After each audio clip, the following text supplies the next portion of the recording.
I'd like to show you why knowing your why is the start of your journey. Without a strong why, it can be so difficult to reach your maximum potential. My name is Dr. Jason Ballara, and every week I meet with real estate investors and mindset specialists that are taking action in order to build a life according to their own terms. We will break down what drives successful people and allows them to achieve at such a high level. If you are a professional wanting to break through, or simply someone that wants to hear an inspiring story, the Know Your Why podcast is made for you. Hi everyone, I'm Jason Ballara and this is the Know Your Why podcast. Today I'm here with Lucas Piper. Lucas lives in Austin, Texas. We were just talking about the great barbecue there. His story involves graduating with a social work degree and has sort of gone from that into launching a vacation rental management company. So first of all, Lucas, let me just start by saying thank you. Thank you for taking the time out to come in and share your story and provide value to our listeners. Thank you very much. Yeah, man, this is awesome. Thanks for having me, Jason. Yeah, absolutely. Why don't you go ahead and tell us your story? Give us your background, kind of where you came from and then what brought you into real estate. Awesome. Cool. Yeah, I grew up in Milwaukee, Wisconsin. You don't hear my accent until I say Wisconsin or where I went to school in Minnesota. Then you're like, oh, yeah, I can hear that. So I grew up in Milwaukee, left when I was 18, went to school, University of Minnesota, Twin Cities. So stayed there for about 6 years. That's where I got the degree in social work. And so that was kind of always my passion was helping people, and figured I would, end up in social work. So yeah, I one of my favorite jobs I ever had, right out of college was working with homeless youth. So I worked in a homeless youth shelter in Minneapolis, and that was just wild, man. Just crazy stories, and just tons of perspective there that I can still go back to today and just be like, all right, life's okay today. So did that for a couple of years, and I had traveled abroad when I was in college in Venezuela, and so just grew this kind of love and infatuation with kind of Latin culture and Spanish. And so I was saving up my money. I was making big bucks at the time, I think 24,000. So I was saving some money, planning on kind of traveling abroad whenever I had enough. So I got to $5,000 in my bank account, and sold all my things, and packed up and went down to Central America. I had been accepted to a social work program for master's at UT of Austin, and so that was kind of the plan: is go down and travel for a few months and come back for that. And so I'm down in Costa Rica. I actually went for the first 10 days with my dad. He had been laid off from his job after like 25 years. It was a really cool father-son bonding experience. Awesome. He left. I stayed, and went to Costa Rica, went to Nicaragua, ended up in Guatemala. And in Guatemala, I think I was right about at the 3-month point where I was supposed to come back then. And I was like, man, I'm not coming back. So I deferred my master's for a year, and stayed down in Guatemala, and I was doing all sorts of cool shit, man. I was teaching English. I was bartending at this little like local bar. It was just like this, the owner became just like my mom down there, man. It was just like family.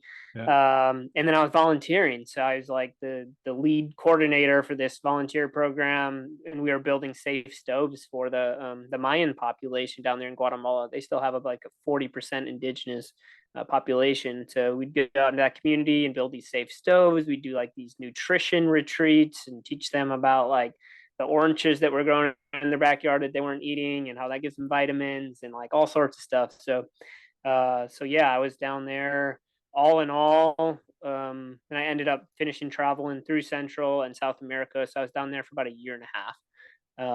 Which was just an amazing experience. That was before cell phones, before all that stuff. So I was just like on the computer in the hostel trying to figure out the next place to go. So it was pretty wild. Sounds amazing. I shouldn't say it was before cell phones, but it was before I owned a smartphone. So I didn't Right. have a smartphone down there. But Yeah. Yeah. Well, maybe that the cell service wouldn't have been great anyway. So, Yeah, no. And so it was just crazy, like being in a hostel and having to, research where you're going next from like the Lonely Planet book. And, yeah, so old school traveling. So yeah. did that. Came down to Austin. Was still doing social work at that time.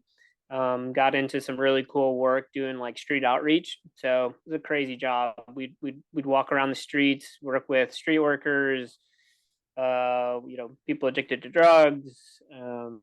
We'd go into like gay clubs from 12 a.m. to 2 a.m. and do like HIV testing. So we were kind of like trying to provide resources to people that were at risk for hepatitis C, HIV. So we would test and then give them the results within like 10 minutes of getting that. So that was pretty wild. Um, you know, Diagnosing people with HIV and having to kind of Mm. do the counseling that comes with that. Um, and then I was able to get a job with a place called the Texas Liver Institute, a big one of the biggest liver disease providers in the nation. They're in Austin and San Antonio, and so I became the director of marketing there, and so it's kind of like a rep, going day to day and speaking with doctors and kind of getting referrals. So kind of got an experience with that for about 6 years. And while I was doing that, then I kind of started my side hustle, which was, Airbnbs. So I just had a few and kind of always looked at it as a side hustle. And as you kind of mentioned in the intro, obviously it grew into something a little bit greater than that. So Sure. So, when did you start with Airbnb? What was I mean, essentially lived a lifetime of experiences there in a year and a half, or pretty maybe 2 years, a short period of time. And then I'm assuming that the Airbnb sort of started as, oh, I just want to make a little extra money. Is that kind of So the first one, well, I'll say my first experience with Airbnb was still, just being broke down in Austin, man. So I just didn't have any money, still being at a social work job. So I think I came down to Austin making like 26K or 28. It wasn't like as expensive as city then, but still fairly expensive. So we have something called South by Southwest down here. I don't know if you've heard of that, I've but been there. I've been okay, to it. cool. Yeah. Yeah. So, so I mean, the biggest, tech convention in the world, for those 10 days. And so I was like, well, I'm going to put my apartment on this Airbnb thing. And I got like 350 bucks a day for like 10 days. And I was just like, and I still had like like my mattress was like on the floor, it was Right, right. not a great spot. It was a bachelor pad, but, and that was like $3,500, which for me was like, that was like just a year. That was a game changer for that year, Right. because it was like that was all I could really save an entire year with the income I had. So that was my first experience with it. And then when I really got into it was I was looking to buy a home in Austin, and my realtor, Diego Corso here in Austin, he's a big mentor of mine now too. Um, he was like, "Well, dude, like you might want a house hack, right? You might want to get some roommates and kind of like Mhm. pay for the rent with those." And so I thought about that, but I was 30 and I was like, "Man, I really don't want roommates right now." So like, what else could I do? So kind of thought about the Airbnb thing. And so I was still traveling a ton at the time. So I'm like, well, what if I just Airbnb this thing, when I leave for the weekends? And so that's kind of how it started, man. Is I bought the house, kind of furnished it with all used stuff, like, not super nice again, put it on Airbnb and had like a booking within like an hour. And I'm like, oh, wow, this is real. And so that was kind of my first year and a half with it, was just with my own home. I had met a special lady at the time who's now my wife, and and so I had a place to stay on the weekend. So now I'm renting it out every weekend, and so it was a life changer for me because I was finally making decent money. I was at Texas Liver Institute, but like my mortgage I think was 1850. Now I'm bringing in $4,000, a month on Airbnb. So instead of paying $1,800 a month, I'm making more than 2K. So Right. just that difference right there of 40, 50K in a year, in the bank was a huge difference for me at the time. And so that was kind of my start in it. Yeah. No, so many people, and I think it's fantastic. Like so many of us get started in real estate, whatever asset class you want, but like almost accidentally, right? It's like, oh, I just need to figure out a way to make this work. And here I am. And then that light bulb moment happens where you're see, as you said, now you go from paying 1850 a month to now making $4,000. And it's like, okay, well that's so if I do that, on the weekends, what would happen if I, could really do something, was really doing this on a larger scale. And so that's kind of, I Exactly. think, where a lot of people get their start in whether it be in Airbnb or a lot of people start with house hacks or live in flips or whatever it is. But it's cool just to see like how life necessity basically kind of can get you on that entrepreneurship road, and then you kind of figure out okay, how am I gonna grow this and scale it. So what did you do there? You sort of saw the success with your own home. What were the next steps? How did you kind of proceed from there? Yeah, so I was lucky enough to join a mastermind group at that time. It was called March for a Million, March to a Million, maybe, with Rock Thomas. Cool program, and there was a couple guys that were doing rental arbitrage at that time. So that was kind of like no one was talking about it, no one was doing this. Where you're renting a house, right, and then you get that lease, and then you're putting it on Airbnb. So sometimes it's furnished, sometimes you have to furnish that, but then basically you're taking anything over what that rent is every month. So I started kind of looking for those types of properties, and found two or three of them.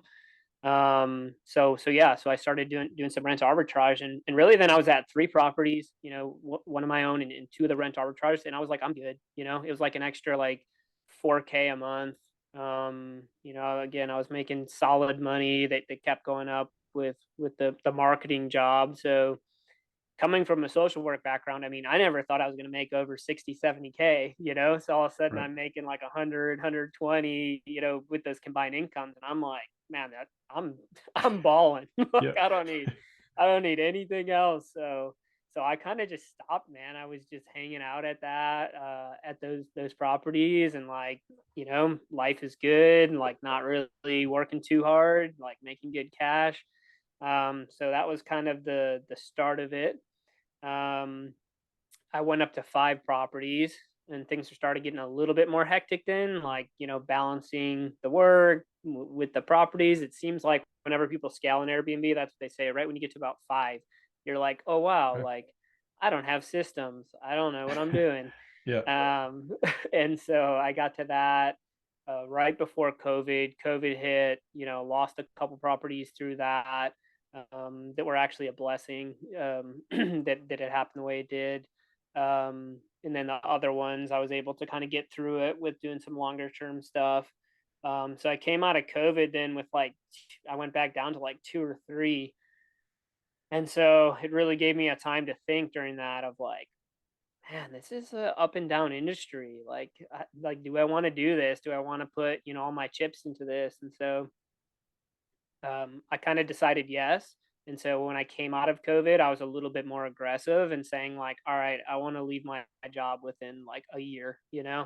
And so I think within, 6 months after that, I was back up to, let's see, I had so seven properties, which completely replaced my income, that I had coming in, which was, a 6K job. And so it replaced that with a little bit. So I felt really good about that. And so once I got those signed on, then I left my job, which was last June. So where are we at? So yeah, like, a little less than a year and a half ago, Okay. was able to leave that and kind of start my company, which is 5 Star Vacation Home Rentals. So And were these all via arbitrage? Yeah, so then these were now I went into co-hosting or, kind of managing people's properties. So Okay. so I bought one more property of my own. So I was owning another one. So I did that right before I left my job, which was, really smart using, just for income verification and all that stuff. So I locked in like a 2.65, rate Yeah. on an awesome historic home in San Antonio.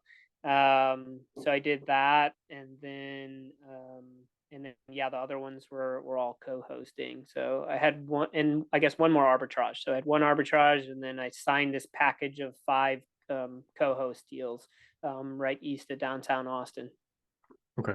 So you defined arbitrage. That was great. Can you sort of define what you mean by co-host so people listening just have an idea what, and I think I know what you're talking about, but we'll kind of dive into that some more too. Yeah, so co-hosting is basically being a property manager, right? So a vacation rental manager. So we charge a percentage of all of the revenue comes in. So I charge, 20% of revenue of our gross revenue that comes in. And so yeah, we completely manage that property and basically try to make it turnkey for the owners. So we manage the cleaners, we manage the maintenance, we manage the marketing, we manage the guest interactions, all of that stuff. So the reason I use the term co-host is in certain states you have to be a real estate broker to be able to say property manager.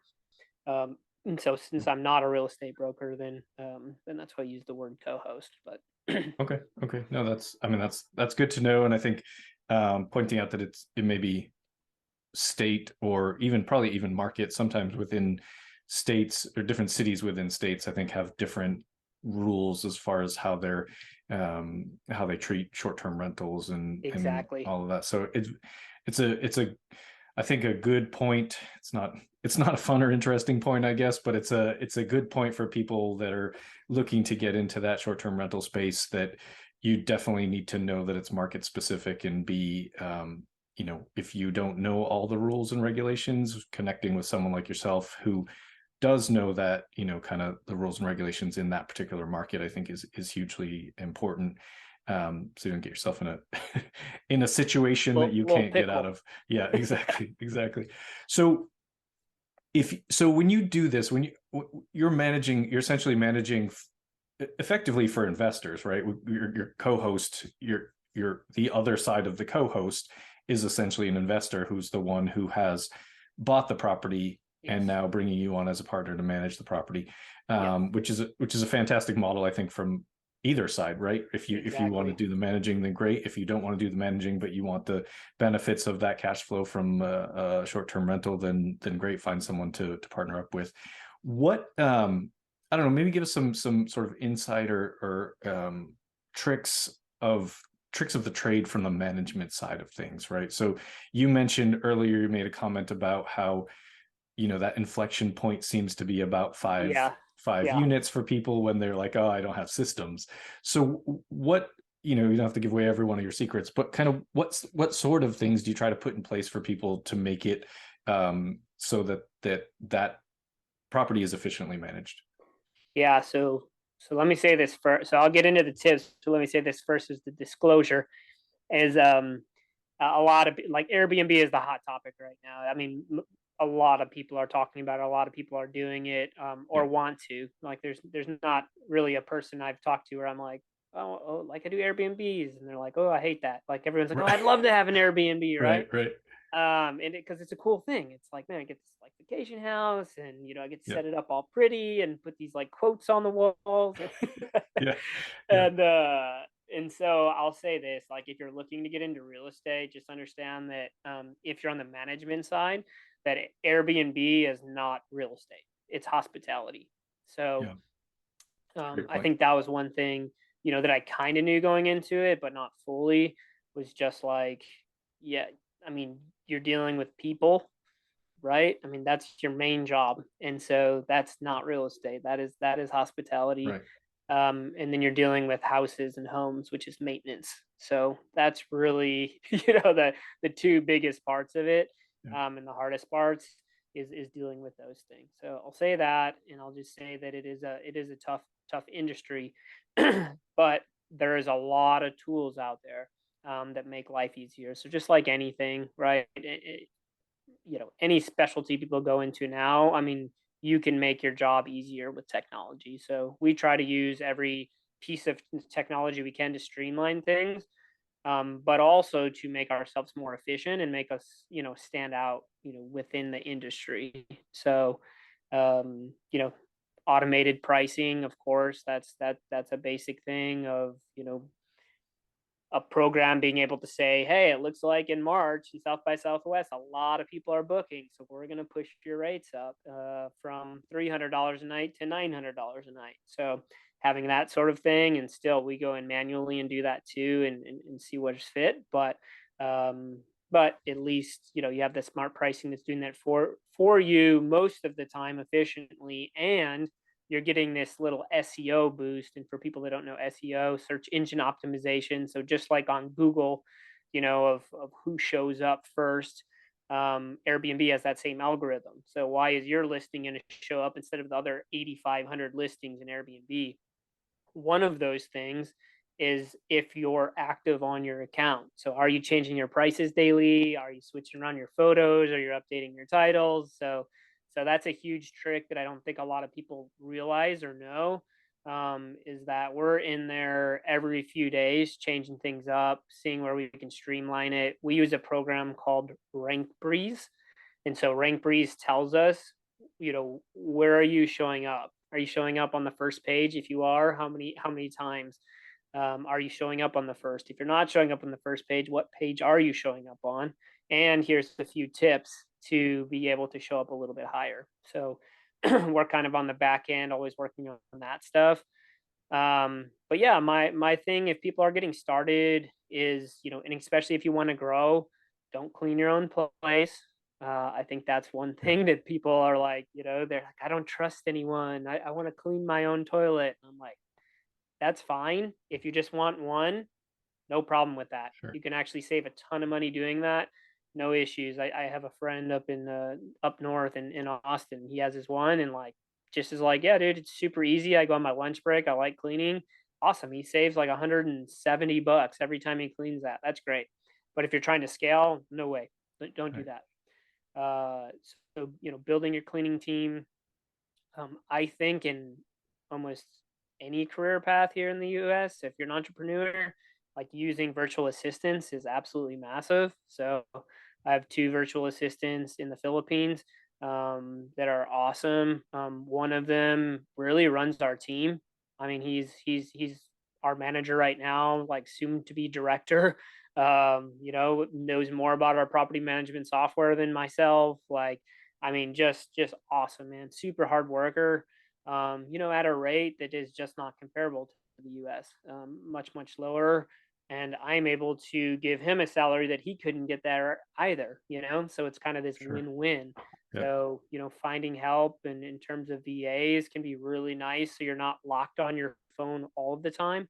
So that's one thing that when people get to 3 to 5 listings, is like they're just messaging a guest constantly. The cleaners, where are you? Like, so you're just attached to your phone, which, I don't think there's a lot of people that want to be attached to their phones. A lot of us are, but probably don't want to make that decision, right? If you Yeah. say, you have to be on your phone all the time doing this work on Airbnb or not. Most people would choose that latter. So, Yeah.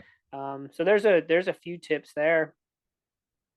So the VAs, you're having them do a lot of that sort of guest communication? Yeah, so they do all of the kind of like basic guest communication. So, hey, where's this remote at? Right. So we have like this property detail sheet where we have all of the questions that have been asked previously, and then just all the details of the home. So they can easily go into that document and say, oh, the remote is, in this box on the on this table. So they're able to do all of that.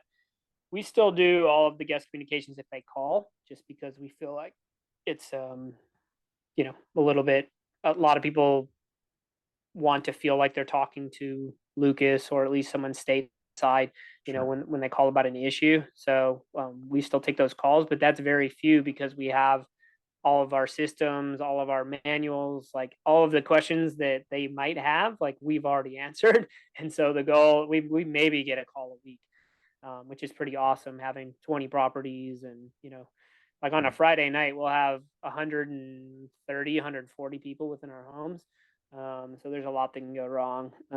So yeah, we pride ourselves in kind of making things easy for that guest so they don't have to reach out and they can figure it out on their own. Yeah. I mean, Dummyfy it all. yeah, no, it makes a lot of sense. I think that it's funny, in the handful of people I've interviewed from a short-term rental space, and I don't have any. It is something that I am one of those people that's like I would like a short-term rental. I think just, Yeah, just yeah, because yeah. I think it would be originally I mean, there's a lot of we don't have to get into it, but there's a lot of benefits outside of the cash flow. Like there's the tax loopholes and things like that. So and there's a lot 100%. to it there.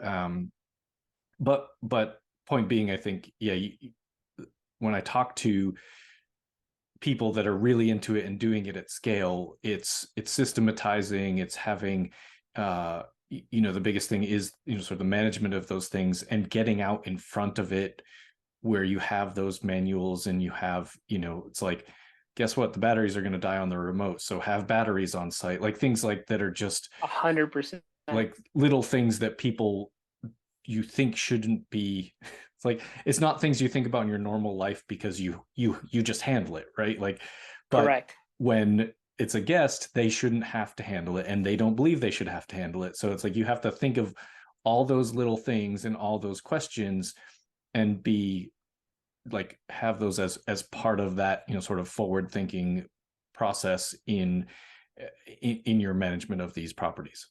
Yeah, man, and great examples there because like that is like those little things are like so small, right? Batteries, like who cares? It's like, well, you care if it's 9 p.m. on a Friday and a guest Right. calls you and said that they Right. want their TV working, right? Then you Yeah. care. So like that's like I have a staff, a full time staff now in San Antonio and a full time in Austin, and those are the conversations we have every day. Is like, listen, we don't have to do that stuff, but we have to handle it. So like we'd rather do that, Right. ahead of time than having to handle that when with our families or friends. And instead of being with them and spending quality time, we're now running over to this property or texting them to let them know we'll reimburse them to go buy batteries and possibly risking a bad review. Right. So Right. Yeah, you just don't want. I mean, yeah, and that's the other really good point there. That like I feel like every single person is like it's about the reviews. You don't want to have anything that's going to kind of set you up for a bad review, because that's how you kind of increase your demand and occupancy at the property. So I think all of those things, especially if you're you know managing as a co-host, that's got to be front of mind. That like the entire focus of your business. And do you, when you do this, are you doing you kind of helping people furnish and get them set up and things like that, or you're just managing after yeah, once man. that's So we'll established? we'll go full scale with them if they want. So we don't furnish it anymore. We work with designers, and then work like alongside them of like, I'll basically like approve the designs and furnishings and things like that. But yeah, I was doing it by myself before. But yeah, so we bring in independent designers. They have like, 3 to 5 that I work with. Um, and yeah, so we'll go through that whole process too of getting, furniture picked out, getting the right sheets, the right towels, the right pillows, the right silverware. So and Yeah. and of course, again, systematizing that as much as possible too, right? So we can have our Amazon list. It's just kind of click, click, click. So we can typically get a property up and running from having nothing in it, to having a guest in there within 3 to 5 weeks, just depending on the scale of the project and availability of furniture and things like that. So it's been pretty cool to watch that and be able to tell people too, especially investors coming in. They're like, dude, I don't want anything to do with this. And it's like, perfect. Open your checkbook. Let us, Right. how much Right. do we have, and let us have at it. And then seeing them be like, wow, like I can't believe like this is what the house looks like now. Right. So yeah, and it's cool too because I'm really cued in now on like what makes the difference, right? Like, why is this property getting booked and this one isn't? And so now just like an accent wall, right? Or like this like wallpaper in this one, and these Yeah. making sure you have the 4 pillows plus the accent pillows on each bed instead. So it's just Yeah. these little details that like again, like I never noticed that stuff, dude. I'm a dude when it comes to that stuff. Right. Total, like, Right. dude, if I like put this screen down, if I put this camera down a little bit and this bed behind me, like it's a disaster right here. Like, like close out, you know? So like I wasn't, you know, I didn't have that eye for that stuff. And so it's been really cool to watch my progress in that, of just like these little details and figuring out really when you walk in, like what is this gonna look like in a camera? Because that's all you have, man. It's just like, True. I mean, it's like a dating app. They have you have one picture to like prove yourself. So it's just like how people are swiping through Tinder. I mean, that's basically what they're doing on Airbnb. You have your cover photo Yeah. and you have a little title that's 40 characters or 50 characters, and Yeah. that's all you have to set yourself apart. It's Yeah. crazy. So Yeah. Makes total sense. how And important is that picture? it's Very funny cool. that you mentioned that, sort of design aspect of it, because when like I said, we don't have one, but when we stay in an Airbnb, we like go on vacation, we stay in an Airbnb. If I pick it, it's never good. It's never good. If my wife picks it, it's always good. It's like, so we just, now we know, like, okay, don't, like, because yeah, she'll notice that stuff in the, like, there's certain things that it's like, it's almost like a hashtag algorithm. Like there's certain things that she's looking for Yeah, in that listing that make her think this is going to be a place that we want to stay. So it's 100%. like, it's very cool that like some people are just really really good at that. I think and I'm not one of them, but it is it. I imagine that would be something too that, yeah, you would learn over time, and it would be um a learned skill that you develop. And another thing you mentioned is that picture, and it's funny, it brought to mind. So like I said, I've been looking at Airbnbs, and one thing I sort of, there's so many listings, right? There's like Right. it may not even be a house that has been listed as, that has ever been used as an Airbnb. That doesn't mean it wouldn't be a good one. So you're like looking through all these listings, and one of the things that I started doing that I imagine would be similar to people like looking at Airbnb, if this is a house that has a view and the view is not the first picture, I don't even like, I in fact, because I'm looking for short-term rental purposes, if the view is not the first picture, I don't even go any further. So it helps me like get through a lot more listings, but that just goes to show you how important that might be to people that are trying to market their rental. It's like, yeah, you're 100%, going to do man. all that work on the inside, you're going to make it look nice, you're going to have the amenities that you can put in there.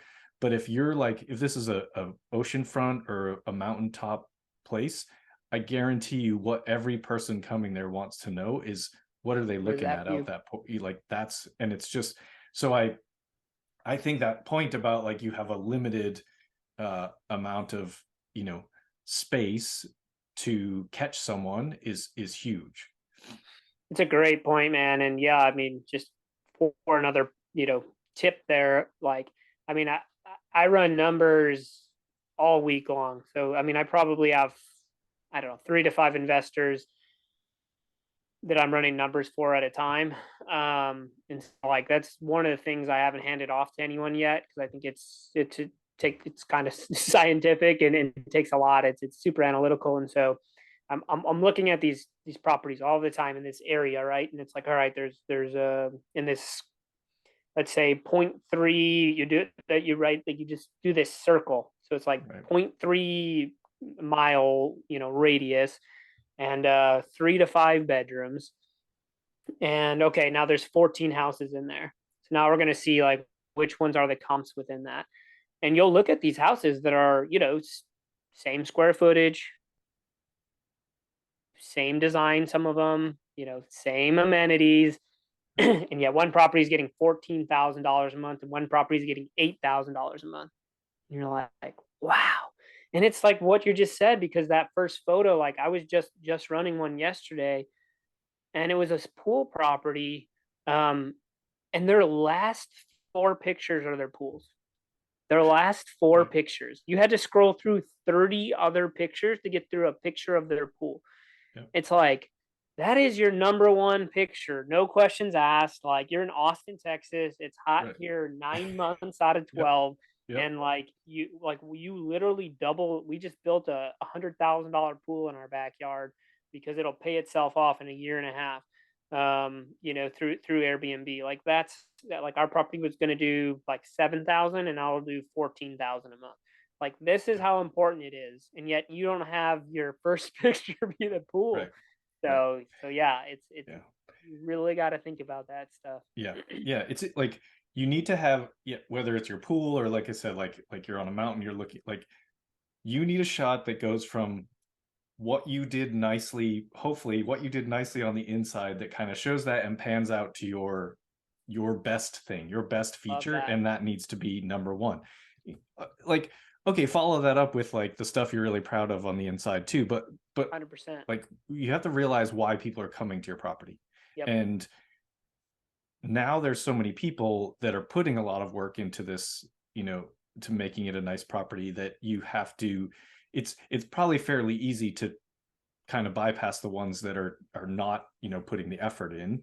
But if you Yeah. want to be in that top tier, you've got to market it. You've got to sort of show that right. And as you said, like if it means adding a pool because it's a place that pools are expected and it's going to double your revenue, well, then you add a pool or whatever the Right. case may be. But I think it's really understanding what the demand is in that market is Yeah. really what it's all about. Yeah, I think the last thing I'd say on that is just, Airbnb started a certain way, which was like mattresses on the floor, Mhm. right? I mean, that's Yeah. what the owners they started at a tech conference in San Francisco. They put like 6 or 7 air mattresses on and rented those out. Like Yeah. that's how it started, which turned into a lot of people sharing their homes, right? You come into my home, you sleep in this bedroom, I'll try to leave you alone as much as possible. That's not even close to what it is anymore. Not only do people expect a full home, but they expect this home to be pristine. Yeah. They expect that it is hotel standard quality cleaning, right? Cleanliness, I should say. And so, no hairs on the sheets, everything looks great. So the expectation for these things now are is it's tough. I mean, it's Mhm. really tough. Yeah. And again, because think of like for a hotel, it's like, yeah, you're cleaning this little 130 square foot or maybe 200 square foot room. Like these are 4,000 square foot houses we have, and every inch of it matters. Right. Like it's really hard to meet those expectations, but that's unfortunately what it is now. Is like people walk in and they want to feel like this thing is sparkling, everything is working, everything can be found, like the whole thing. So Yeah. it's come a Yeah. long way, and the good part of that is that there's a lot of upside in that, and a lot of people are willing to pay for it. We have properties that rent for $1,500, $2,000 a night. I don't know why people pay that much, but they do. So, but it's Yeah. amazing that they're Yeah. out there and they're willing to do that. Yeah. So there's money to be had, but like you have got to be on your game. So Yeah. It has to provide that value to be getting correct. those rates. And that's, yeah, you're 100% right that what Airbnb was when it started, it's not that anymore. It's a as you said before, hospitality industry, and that's how you need to treat it. So yeah, super cool. Lucas, let's just shift gears a little bit here so I can get to ask you the questions that I like to ask every guest. First one being based on the Awesome, name man. of the show. What is being Know Your Why? So what is your why? What's kind of the driver behind the success? Yeah. So I mean, I think this has shifted for me, throughout Mhm. my life. Um, but I think within the last couple of years, it's stayed pretty consistent. I don't see it shifting much anymore. And so when I first got in that group that I talked about of March to a Million, and I got surrounded, and then got to be a part of Go Abundance, which I don't know if you've heard of Go Abundance, but really Yeah. big national group. Um, and I found financial freedom. I never cared about money. I was a social worker, right? Like it was just never anything I really thought about. I didn't care if I had a lot of it, and I heard that word financial freedom, and it's really shifted how I think. And so my why is my family, um, and being able to in the future here. We're going to start this process, hopefully, God willing. Having children in the next year or so, and I want to be a present dad. I want to be able to be with my kids and do all this amazing things. And I don't like, so I've built this business. I stepped away from a really comfortable job. Honestly, I didn't have to work that hard. I made great money. I was fairly happy.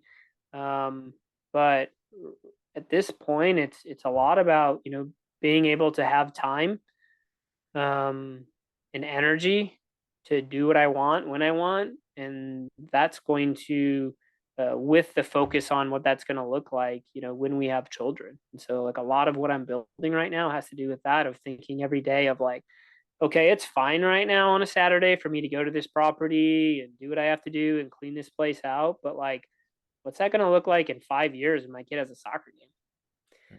Like, I want to be at the soccer game. Like, I don't Yeah. want to be dropping off towels.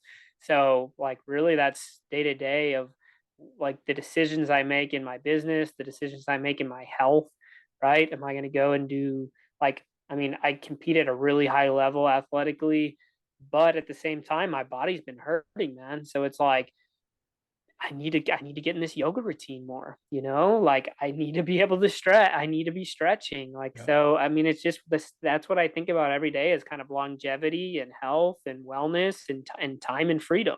So, not a concise answer at all, brother. I'm sure some people have some super eloquent, like, here's No, my purpose, but this is this is the opposite of, this is a question that doesn't have a right answer. And yeah, it's also obviously name of the show, but it's like, it is my favorite thing, because I don't, yeah, some people have a concise answer, but I actually think that's probably not as thought through, if you're like, or maybe it's thought through and you're just not sharing it all. But I think yeah, that yeah, it's a it's something that evolves. It's something that uh is multifaceted, right? You mentioned family, you mentioned health, there's all that. And good for you thinking about what life with kids, will look like in the time freedom before they're there. Because it took until after they got here for me to realize that I was working too much in a capacity that wouldn't allow me to be around my kids. So yeah. it's something that, when you do realize that, it's kind of life changing. So it's pretty cool that you're already on that track. And I think you'll spending time with them is kind of the most important thing to me. So it's being able to set that up ahead of time is awesome. So good for you. Thanks, brother.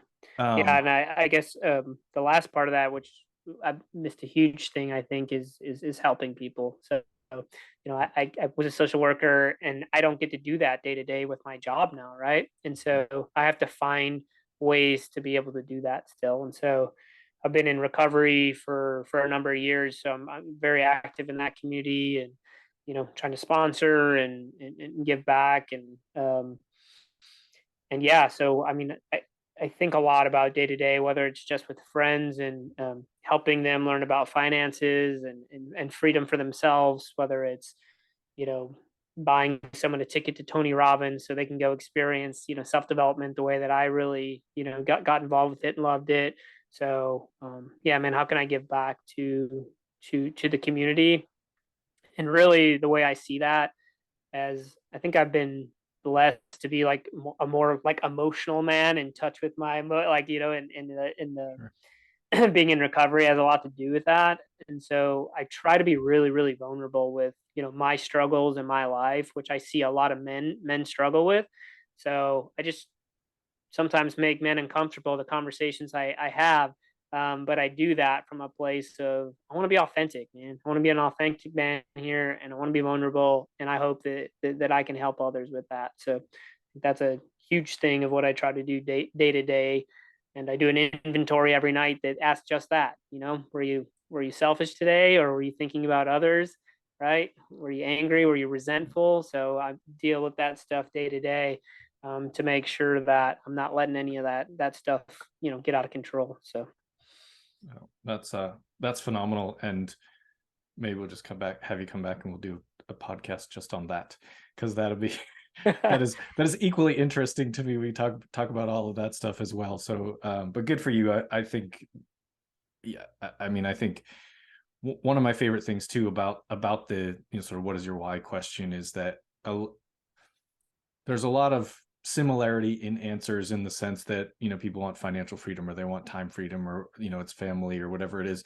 But almost every person, it seems like, once they get that, sort of personal aspect of their why figured out, then it's okay, what's my impact, right? Now I did this. Mhm. What's the bigger picture, right? Yes, Like, sir. what's the bigger picture outside my four walls? And it's like, some of the stuff there that people, I mean, what you're talking about, and other guests have had, just like what they talk about at that impact level is like truly what I love about that. Like this, like, sure, we talk about real estate, but like the coolest thing is to me to hear like people's evolution into what that, impact driven goal is. So 100% agree, man. very cool. Very cool. Um, yeah, we'll have to have another conversation that talks about all this. This is too long to fit it in here, but next question for you. Tell us something about yourself. You did share a lot about yourself already there, but just something that, maybe special skill or hobby or something that people don't know about you that will help to let the listeners know you better. Yeah, I don't know, man. I'm just an adventurer. So yeah, I mean, I shared a lot about the traveling stuff, and so, and I think, as it comes to like the addiction stuff, I've realized I tried to find, adrenaline rushes and not very positive ways sometimes through some of that stuff, and so, I should incorporate that stuff in my life, whether it's mountain biking or jumping out of a plane, or, you know, going to a city without a hotel, booked, and, figuring out the day, like whatever, just kind of gives me those little, adventure seeking highs, is something that I really love, and kind of drives me and excites me. So yeah, in Go Abundance, they said like bucket list adventures too, right? Now, that stuff that's just like, what are you looking forward to? Like, what are you going to cross off in your life? And so, um, last year I tried to go, diving with whale shark, right? Didn't get them this time, but we're going again in December here. So I hope to check that off, and not as something that's because I'm checking it off, right? Because this gives me great fulfillment and it's freaking awesome. Right. It's just a Um, super uh, cool experience. yeah, and but a lot of times we don't think about that as humans, right? Like, what can I get done? We always say like we underestimate, what we can get, or we overestimate what we can get done in a day or a week, but underestimate what we can get done in a lifetime. And so Yeah. there's just like so much epic shit we can do. So like start writing it down, Yeah. and crossing that stuff off. Totally. Totally. When people hear this and they want to reach out to you, what's the best way? Yeah, so we're on Instagram at 5 star VHR. So feel free to say hi there, or yeah, if you're kind of interested in the Airbnb stuff, or want to talk further about that, that email is rentals at 5 star. That's written out 5starvhr.com. Okay. So either of those ways work great. Awesome. And we'll get all that in the show notes too, so people can Perfect. find you. Final question for you, Lucas. What is a piece of advice that you would give to someone who's getting started? You can say real estate in general, or short-term rentals, or honestly anything you want, just kind of a getting started, getting yourself going in the right direction. Yeah, I think it depends on your personality, but if you're like me, I think for most people, it's like, I'm sure a lot of people have said this year too, right? But like, find the network, find a mastermind group, find a group of people that's going to push you. I think one of the places where I've seen in my life, like the biggest like upward trajectory was, creating my own mastermind. So I just found like four guys that I was like, all of these guys have different things that I want. It's like one was just crushing it financially, like I'd already, reached financial freedom. Another one just really good at real estate. And I'm like, man, I could soak that up. Another one very good at health. So I kind of gathered these guys and I'm like, hey, let's meet every 2 weeks. Here's what we're going to do. We're going to talk about our goals. We're going to talk about each pillar of our lives for 3.5 years, man. Every 2 weeks, we got to meet and talk about that. and check those things off and say, here's my goal for next meeting, and have accountability surrounding that. So that was free. I didn't need to pay $5,000 or $10,000 to be a part of a group, right? If money is a thing, so you can pay for masterminds, but you could also just start one. So surround yourself by people that are doing what you want to do, and don't be scared to ask questions. Don't be scared to make mistakes, and action, man, action. Awesome. Awesome. I love it. That's all fantastic advice. Well, listen, thank you so much for coming on the show today. It's been great. It's been great hearing your story and talking to you. So thank you very much. I do appreciate the time. Yeah, man, get back here to get some of that saltwood barbecue, okay? That's right. That's right. Will do. All Awesome. right, Well, brother. if y'all like this episode, I'm sure you will. Please like, rate, and review, and that'll allow us to reach more listeners. All right. Have a great day. I'd like to show you why knowing your why is the start of your journey. Without a strong why, it can be so difficult to reach your maximum potential. My name is Dr. Jason Ballara, and every week I meet with real estate investors and mindset specialists that are taking action in order to build a life according to their own terms. We will break down what drives successful people and allows them to achieve at such a high level. If you are a professional wanting to break through, or simply someone that wants to hear an inspiring story, the Know Your Why podcast is made for you.